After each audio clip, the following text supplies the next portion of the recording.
হাদিল সালাহ। জানো কে সে?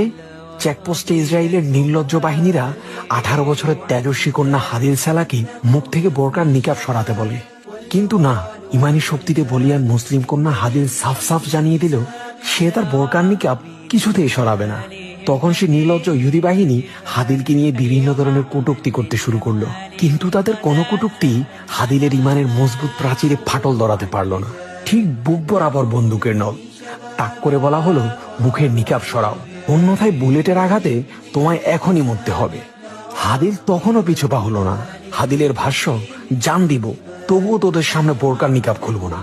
একটি বা দুটি নয়, মুহূর্তে হাদিলের বুকে, পেটে, পায়ে একে একে 15টি বুলেট ছুড়া হলো। পূর্ণ পর্দা পরিহিতা হাদিলের নিস্তেজ শরীর মাটিতেই পড়ে রইল।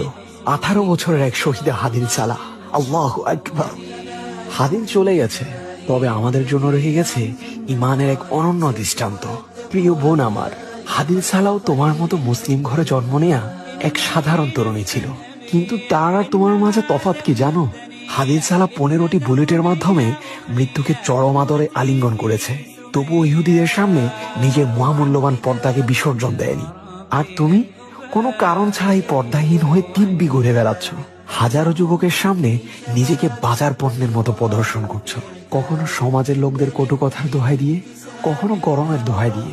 আর কত করবে নিজের জাহান্নামের আয়োজন?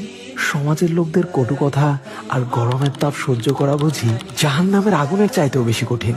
আল্লাহ আমাদের সকল বোনদেরকে সঠিক বুঝদান করুন।